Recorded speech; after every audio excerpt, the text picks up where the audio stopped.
I was just looking to understand what the process of convection is, what the structures look like, how things behave and evolve. I didn't know what was going on, and so when I looked at the visualizations, it helped me understand what was going on.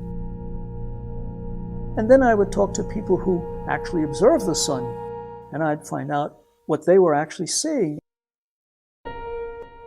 My name is Robert Stein, and I'm a professor emeritus at Michigan State University in the Department of Physics and Astronomy.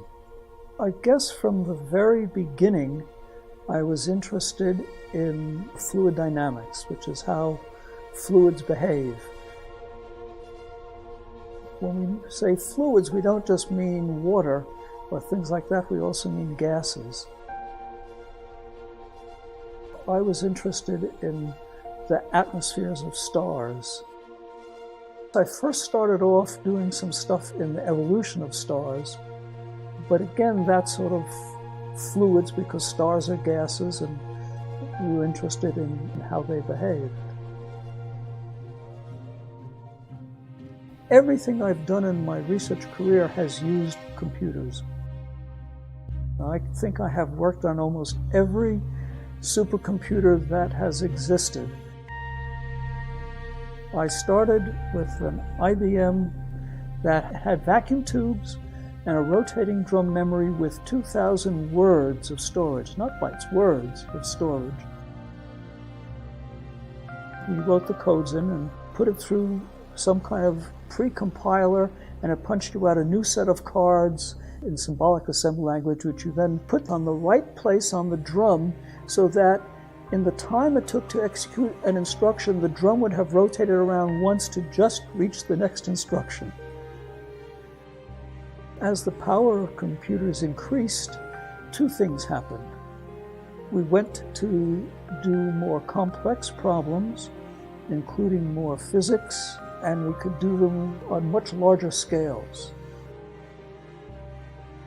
If you're studying something here on Earth, you can handle it and you can run experiments to see how it behaves. In astronomy, we can't take a chunk of the sun, and so we have to observe it from a distance. All of the information we get in astronomy comes from the light that we analyze. So astronomers have become experts on getting the last little bit of information out of light. Astronomers use telescopes mainly as a big light bucket. Our eyes, only a certain amount of light can go in them. You make something that's huge, and a lot of light goes in, and the bigger it is, the more light it can collect. We use as big telescopes as we can to get as much light as we can. When you have a lot of light, you can break the light down into very narrow color bands, and so you can get a lot more information out of it. There's a side effect also for the sun, which is what I'm interested in. Because the sun is close enough, we actually see its size. If you take a picture of it with a telescope and you can enlarge it, you can look at a little piece of the sun, you can see fine structures on it. We can see things on the sun that are about 70 kilometers in size right now. And we're building a new telescope that should be able to see things that are about 30 kilometers in size. And for the sun, that's really very small scale. And of course, the more information we get means there's more stuff to model because there's new things that we see that we never expected to see. So you've got to go back and want to model things on finer structures and shorter time scales. And so you need bigger computers that are faster that can model this thing better. If you were to just make a model without anything to compare with, you wouldn't know if it was right or wrong or nonsense. It's only by comparing the results of these simulations or models that we make with what's actually seen that we have some confidence that we're doing something right. When we say we simulate something, is we're making a model of it. but it's a model that involves solving a set of equations to figure out how this thing behaves. And those equations are solved numerically on a computer. So it's like making a model of something. You make a model of a car, a plane, or in my case, what happens in the convection on the sun. When we get into these large-scale computations, you can't look at numbers. You can't make any sense of it. You have to picture it some way. There's lots of programs that help you do that kind of analysis. You can make one-dimensional graphs, you can make two-dimensional images. And sometimes in order to really see what's going on, you actually need a 3D picture.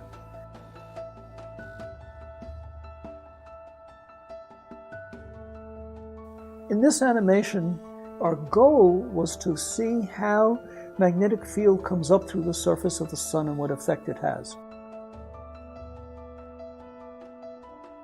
We start by looking down on the surface of the sun, and we see a pattern of bright and dark regions. The bright regions are where it's hot, and the dark lanes around them are where that gas has cooled off and starts being pulled back down by gravity and goes back down into the interior of the sun. And then perspective dives below the surface of the sun. We're looking at the magnetic structures.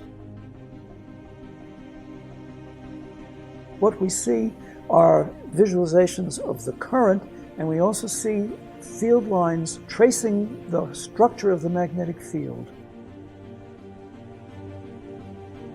And we see that it starts off as a sort of large loop, which then breaks up into sort of little finer structures as it's rising up towards the surface.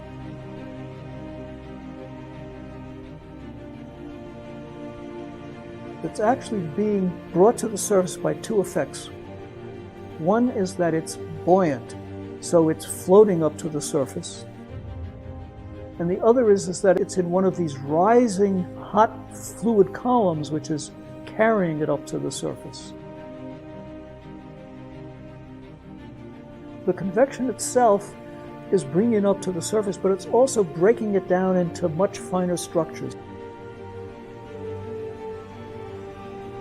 So as it gets near the surface, and the convection itself develops these much finer structures, you see it then coming up, and it has all of this fine filigree kind of pattern as it comes through the surface.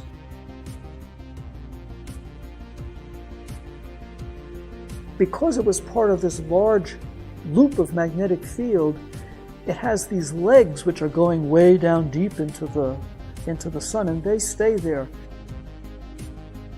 That's what forms the active regions where you get the sunspots. It has become dark because the magnetic field in these legs has inhibited the convection from carrying heat to the surface, so it has cooled off. And when it cools off, it becomes darker.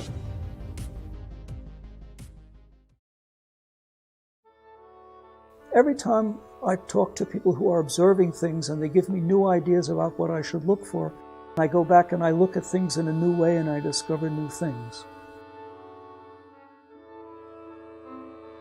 Science actually makes people interested in the world around them and makes them look at what's around them and think about why things are the way they are and what makes things work the way they work. People can begin to see that it's exciting, so that young people will want to have careers in it, because if you don't have young people entering a field, it's going to die out. And also that people understand that it really makes a difference.